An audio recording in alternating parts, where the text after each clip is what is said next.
very joy, but he could not speak.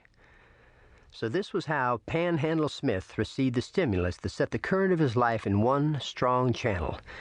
His father and mother wanted him to go with them to the settlement one Saturday.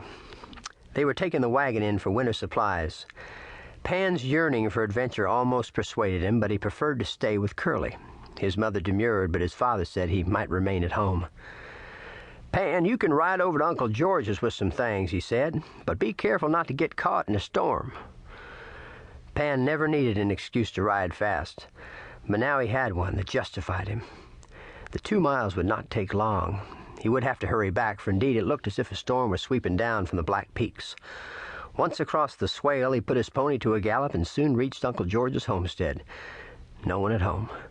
The horse and wagon were gone. Pan left his package and turned back. As he trotted past their neighbors, the Blakes, Pan heard a faint call. It startled him. Reining in Curly, he listened and looked. Under the open shed, he found Mrs. Blake lying in some hay, which evidently she had just pulled down from the loft. When she saw Pan, her pale, convulsed face changed somehow.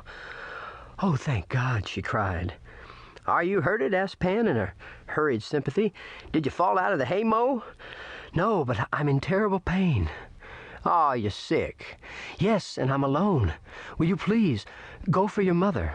"Well, Mom and Daddy went to town," replied Pan in distress. "And nobody's home at Uncle George's." "Then you must be a brave little man and help me." Hurrying homeward, Bill Smith and his wife and Jim Blake were belated by the storm. It was midnight when they arrived at Bill's house. They found Curly with bridle hanging, standing in the snow beside the barn. Mrs. Smith was distracted. Bill and Jim, though worried, did not fear the worst.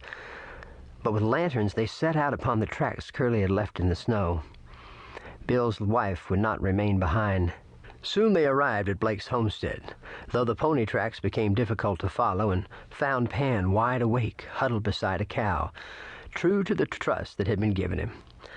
Mrs. Blake was not in bad condition, considering the circumstances, nor was the baby. It was a girl, whom Jim named Lucy right then and there after his wife. "Doggone my hide!" exclaimed Bill. "Never seen the beat of that kid of mine." "Maybe Pan saved both their lives, God bless him," replied Blake with emotion. "Keen sabe. It might be. Well, strange things happen.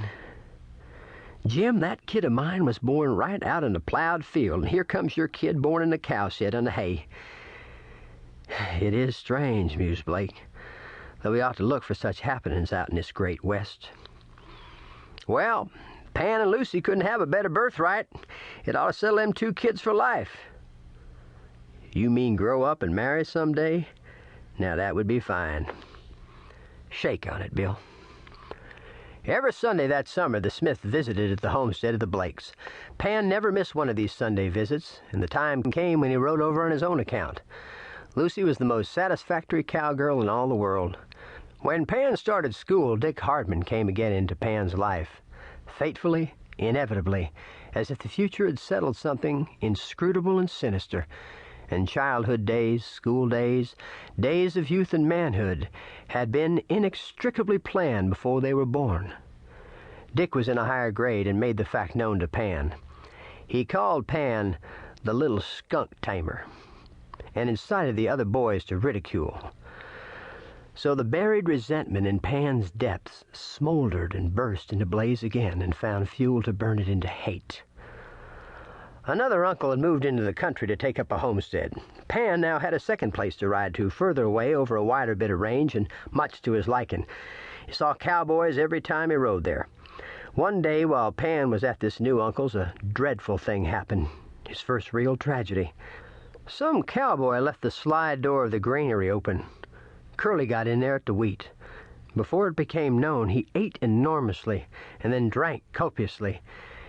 It founded him. It killed him. When Pan came out of his stupefaction to realize his actual loss, he was heartbroken. He could not be consoled. In due time, 2 new horses arrived at the Smith homestead.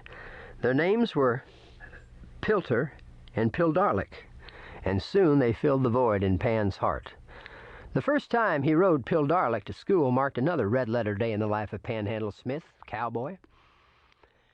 "Hey,